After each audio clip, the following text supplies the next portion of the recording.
Dernière séquence de notre module, de notre parcours web pédagogique sur les métailles grains pour les chèvres de Nouvelle-Aquitaine et Pays de la Loire. C'est parti pour parler des recommandations de mélange à implanter. Quelles espèces nous vous conseillons, avec quelle dose de semis. Premier point à prendre en compte, il faut avancer progressivement. Donc là, on va vous proposer des recommandations qui reposent sur les suivis que l'on a réalisés pendant 5 années, sur l'expertise des éleveurs et des techniciens.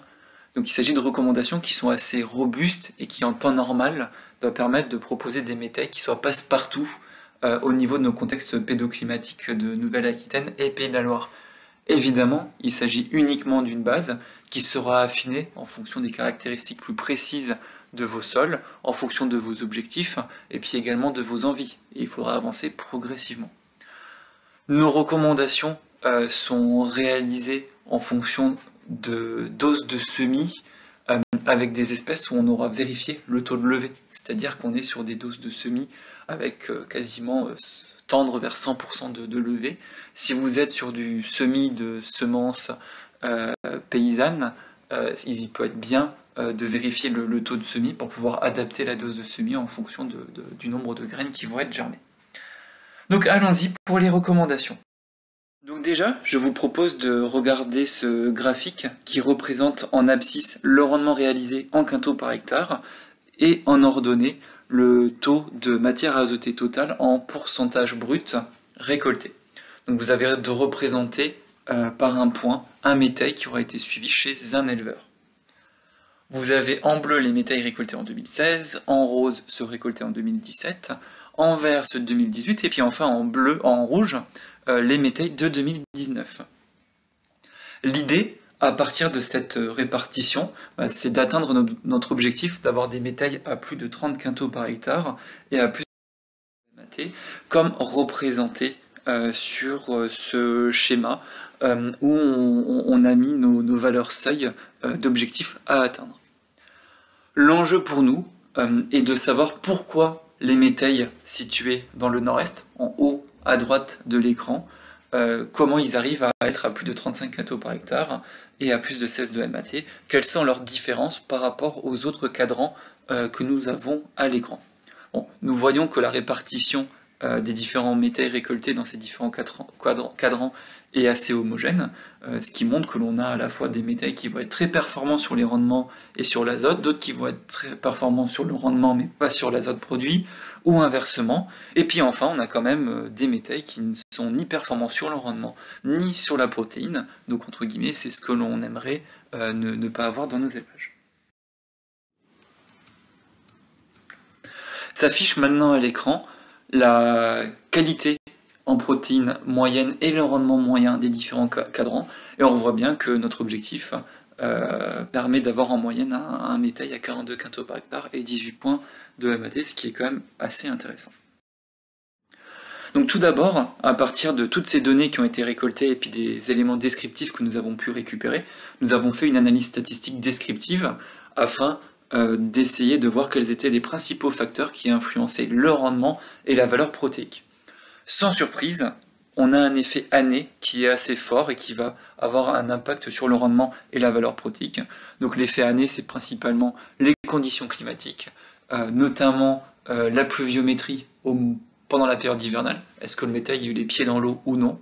Les années humides d'hiver vont être défavorables aux légumineuses qui n'aiment pas avoir les pieds dans l'eau. Les sécheresses printanières et les sécheresses estivales vont également avoir des conséquences sur le rendement et la qualité. Les protéagineux seront entre guillemets en conditions plus favorables quand il fera un petit peu plus chaud en fin de printemps, début d'été, que les années qui vont être plus fraîches, qui seront des années à rendement et donc à céréales, mais moins à protéines. Bon, évidemment l'effet année est un effet qu'on ne maîtrise pas, donc on ne va pas s'apesantir là-dessus.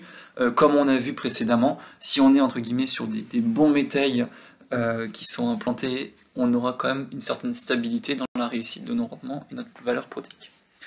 Dans les facteurs où on peut jouer, on a comme premier facteur qui va influencer le rendement la fertilisation azotée minérale. On voit que l'apport d'azote minéral va avoir un effet très positif sur le rendement, mais à l'inverse, ça aura un effet très négatif sur la valeur protéique. Donc voilà, est-ce qu'on souhaite avoir beaucoup de volume et peu de protéines ou l'inverse? On en redébattra juste après, parce qu'on a quelques graphiques pour expliciter un petit peu cela. Un autre facteur influençant à la fois le rendement et la valeur protéique, ça va être la part de protéagineux qui va être semée, et en lien avec cette part de graines de protéagineux semées, le nombre de graines de févrole, qui sera un facteur très favorable pour la valeur protéique, et qui sera un facteur un petit peu favorable pour le rendement. Enfin, un facteur important qui influencera le rendement, c'est la part de triticale, qui va être, enfin, la présence de triticale et la part de triticale dans le mélange, qui va faire le volume. Donc si on rentre un petit peu plus dans le détail, on repart sur le graphique précédent qui représente nos différents points en fonction, nos différents métails en fonction de l'année et par rapport à nos objectifs à atteindre. Donc déjà, si on prend les métails qui sont situés en bas de l'écran, c'est-à-dire ceux qui vont être à moins de 16 points de MAT, dans la globalité, c'est des mélanges qui vont avoir pas ou très peu de févrole implanté, 1, 2, 3 graines par mètre carré, ce qui fait vraiment pas beaucoup. On va être sur des mélanges avec une densité de semis de graines de protéagineux assez faible, autour de 20 graines de protéagineux par mètre carré, et principalement du pois fourragé, du pois protéagineux et de la vesse. Et on va avoir une densité très forte de céréales qui va être semée. Plus de 90% du mélange en nombre de graines sera composé de céréales. Bon, avec cette description, c'est pas trop étonnant qu'on n'arrive pas à avoir de la qualité et de la protéine, et qu'on soit plutôt sur une réussite en termes de rendement. Deuxième cadran, on va aller en haut à gauche de l'écran et on va s'intéresser aux métails qui vont être bons d'un point de vue valeur protéique, mais qui vont être un petit peu limités par rapport au rendement. Donc déjà dans cette catégorie, on a 3 types de métails qui sont utilisés. Donc le plus classique, ça va être un métail triticale pois avec de la févrole, mais trop peu de févrole pour qu'elle puisse jouer son rôle. Donc soit la févrole est absente, soit il y a moins de 5-6 graines par mètre carré, ce qui est vraiment très faible. Et puis le taux de protéagineux dans le mélange semé est également situé entre 8 et 10%, ce qui en fait un petit peu pas beaucoup. Deux autres mélanges se retrouvent dans cette catégorie, des mélanges très intéressants d'un point de vue valeur alimentaire. C'est des métails triticale lupin ou des métails 100% protéagineux, févrole, pois par exemple. Donc ça, d'un point de vue protéique, on peut facilement monter au-dessus de 20 points de MAT, ce qui est très intéressant. Par contre, on sera plutôt à des mélanges qui vont faire 20 à 30 quintaux par hectare. Donc là, on va avoir un aliment qui va être très riche en protéines, avec des rendements plus faibles. Donc voilà, en fonction des objectifs de chacun, ça peut être intéressant ou non. En tout cas, c'est des choses à avoir en tête. Enfin, si on arrive au cadran en haut à droite, entre guillemets les métails que l'on aimerait avoir à plus de 16 de MAT et à plus de 35 quintaux par hectare, on voit que les deux facteurs marquants, c'est le pourcentage de graines de protéagineux qui est semé. On est entre 10 et 15% de protéagineux semés, et sur les protéagineux, on a entre guillemets au moins du pois fourragé et de la févrole, avec une trentaine de graines de protéagineux semées par mètre carré, donc 15-20 graines de févrole, plus 15 graines à peu près de pois fourragé. Et donc c'est ça qui va un petit peu sécuriser notre mélange. Pour rappel, je remets les taux et les performances que l'on obtient avec ça. Faisons un petit aparté sur la stratégie de fertilisation azotée de nos métails. Donc évidemment, la fertilisation azotée va augmenter le coût de production de notre métail. En moyenne, c'est une quarantaine d'unités d'azote qui sont apportées pour les éleveurs qui en pratiquent. Ça aura un intérêt pour le rendement, on va gagner 10-15 quintaux par hectare. Par contre, on va perdre en protéines produites, et donc c'est ça qu'il va falloir surveiller et pondérer. Donc on voit que si on prend la moyenne, donc c'est le tableau bleu, de tous nos métails suivis, bon bah on perd en rendement, on gagne en rendement avec l'azote, par contre on perd en protéines. On augmente le coût à l'hectare.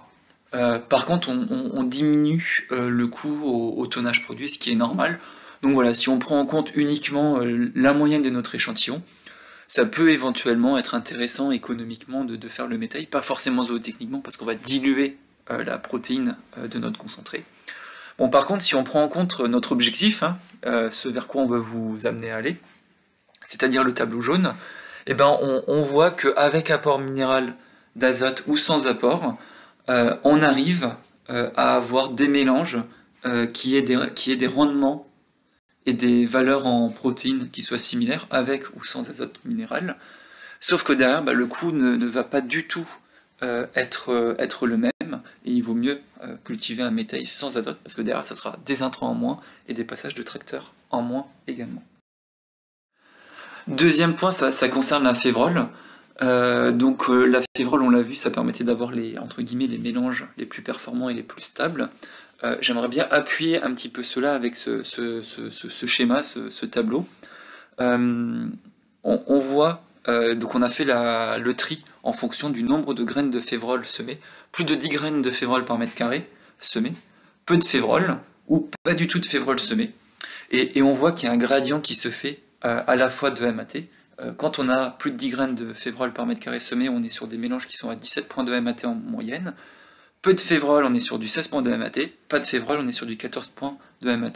Le rendement est grosso modo en moyenne le même, quelle que soit la densité de févrole semé. En tout cas, la réponse en protéines est différente. Donc ça peut conforter un petit peu notre recommandation de mettre de la févrole dans. Donc ainsi, on arrive à nos conclusions et à nos recommandations pour avoir un mélange qui en théorie peut tendre vers une stabilité de performance et avoir un rendement supérieur à 35 cathos par hectare, un aliment à plus de 16 de MAT et un aliment autour de 1 UFL. L'idéal serait de semer dans un premier temps un mélange avec de la févrole qui va sécuriser à la fois le rendement et la valeur protéique, et on va viser 15-20 graines par mètre carré de semis. La févrole sera associée idéalement à un deuxième protéagineux, le pois fourragé, qui sera semé à 10-15 graines par mètre carré. Ceci permettra de ne pas mettre tous les œufs dans le même panier. Donc on va toujours viser l'association d'au moins 2 espèces de la même famille. Idéalement, on va faire un mélange ni trop simple ni trop compliqué. On va chercher un mélange entre 3 et 5 espèces, ça sera le bon compromis. Ça permettra d'associer au moins 2 protéagineux avec une céréale. Le triticale, comme on l'a bien répété plusieurs fois, ça va nous sécuriser notre rendement et servira de pivot protéagineux. On va le semer quasiment en dose pure, autour de 200-250 graines par mètre carré. Et en gros, on ajoutera notre protéagineux en plus de cette dose de semis, ce qui va faire qu'on aura un mélange qui sera autour de 250 à 350 graines par mètre carré. Et derrière, il faut viser 10 à 15% de protéagineux. Si on souhaite diversifier notre mélange, on peut apporter un peu d'avoine, mais il va falloir limiter les quantités. On va commencer par 40-45 graines par mètre carré et rarement monter au-dessus de 60 graines par mètre carré. Sinon, on risque d'étouffer un petit peu trop le mélange. L'avesse peut être ajoutée, mais pareil, dose homéopathique, 5-15 graines par mètre carré. On va commencer à 5 et puis progressivement, en fonction de l'évolution, on pourra augmenter légèrement, mais il ne faut pas en mettre de trop. Et on évitera de mettre de l'orge, sauf dans les sols superficiels où il peut trouver un sens par rapport à sa précocité et au risque de maladie.